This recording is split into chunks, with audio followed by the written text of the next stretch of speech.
السلام علیکم ورحمۃ اللہ وبرکاتہ۔ الحمد للہ رب العالمین والصلاة والسلام علی سید الانبیاء والمرسلین سیدنا کریم صلی اللہ تعالی علیہ وآلہ وسلم۔ سنتیں اور آداب، ہم نے کتاب شروع کی تھی، سلام کرنے کی سنتیں اور آداب ہم پڑھ رہے تھے۔ قسط نمبر 5 میں آج انشاءاللہ تعالی سنتیں اور آداب سلام کرنے کی مکمل ہوں گی۔ قسط نمبر 5 ملاحظہ فرمانے سے پہلے اچھی نیتیں فرما لیجئے، سن کر عمل کرنے کی کوشش کریں گے اور دوسروں کو بھی اس کی ترغیب دلائیں گے۔ آئیے شروع کرتے ہیں۔ نمبر 24، جواب اتنی آواز سے دینا واجب ہے کہ سلام کرنے والا سن لے۔ نمبر 25، غیر مسلم کو سلام نہ کریں، وہ اگر سلام کرے تو اس کا جواب واجب نہیں، جواب میں فقط وعلیکم کہہ دیں۔ نمبر 26، سلام کرتے وقت حد رکوع تک اتنا جھکنا کہ ہاتھ بڑھائے تو گھٹنوں تک پہنچ جائیں، جھک جانا حرام ہے، اگر اس سے کم جھکے تو مکروہ۔ بدقسمتی سے آج کل عام طور پر سلام کرتے وقت لوگ جھک جاتے ہیں، البتہ کسی بزرگ کے ہاتھ چومنے میں حرج نہیں بلکہ ثواب ہے، اور یہ بغیر جھکے ممکن نہیں، یہاں ضرورت ہے، جبکہ سلام کے وقت جھکنے کی حاجت نہیں۔ نمبر 27، بڑھیا کا جواب آواز سے دیں اور جوان عورت کے سلام کا جواب اتنا آہستہ دیں کہ وہ نہ سنے، البتہ اتنی آواز لازمی ہے کہ جواب دینے والا خود سن لے۔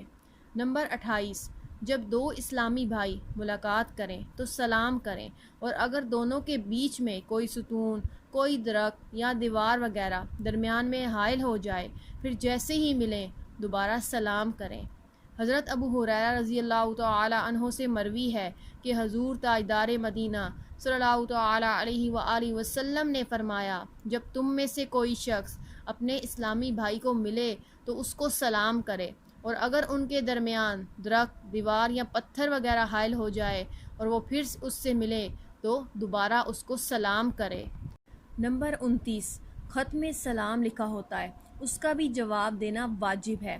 اس کی دو صورتیں ہیں، ایک تو یہ کہ زبان سے جواب دے، اور دوسرا یہ کہ سلام کا جواب لکھ کر بھیج دے، لیکن چونکہ جواب سلام فوراً دینا واجب ہے اور خط کا جواب دینے میں کچھ نہ کچھ تاخیر ہو ہی جاتی ہے، لہٰذا فوراً زبان سے سلام کا جواب دے دے۔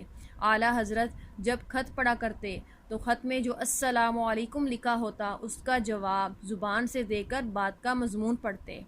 نمبر 30، اگر کسی نے آپ کو کہا فلاں کو میرا سلام کہنا، تو آپ خود اسی وقت جواب نہ دے دیں، آپ کا جواب دینا کوئی معنی نہیں رکھتا، بلکہ جس کے بارے میں کہا ہے اس سے کہیں کہ فلاں نے آپ کو سلام کہا ہے۔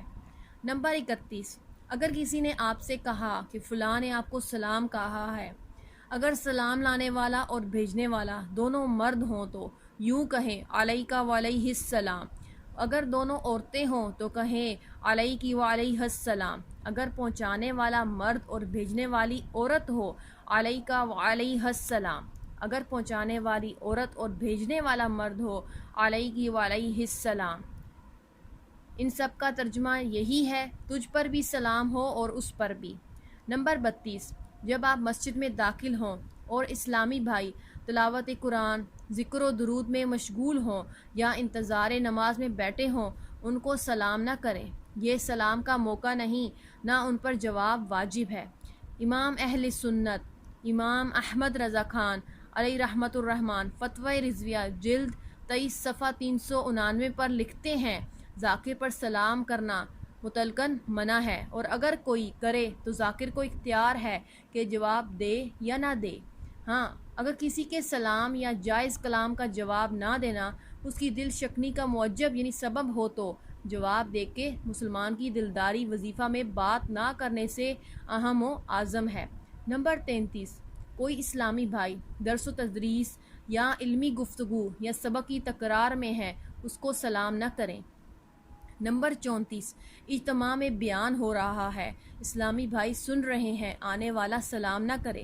نمبر 35، جو پیشاب پاخانہ کر رہا ہے یا پیشاب کرنے کے بعد ڈھیلا لیے جائے پیشاب سکھانے کے لیے ٹہل رہا ہے، غسل خانے میں برہنہ نہا رہا ہے، گانا گا رہا ہے، کبوتر اڑا رہا ہے یا کھانا کھا رہا ہے، ان سب کو سلام نہ کریں۔ نمبر 34، جن صورتوں میں سلام کرنا منع ہے اگر کسی نے کر بھی دیا تو ان پر جواب واجب نہیں۔ نمبر 37، کھانا کھانے والے کو سلام کر دیا تو منہ میں اس وقت لقمہ نہیں تو جواب دے دے۔ نمبر 38، سائل بھکاری کے سلام کا جواب واجب نہیں جبکہ بھیک مانگنے کی غرض سے آیا ہو۔ اے ہمارے پیارے اللہ عز و جل ہمیں سلام کی برکتوں سے مالا مال فرما، آمین بجاہ النبی الامین صلی اللہ تعالی علیہ وآلہ وسلم۔ صلو علی الحبیب صلی اللہ تعالی علی محمد صلی اللہ علیہ وآلہ وسلم۔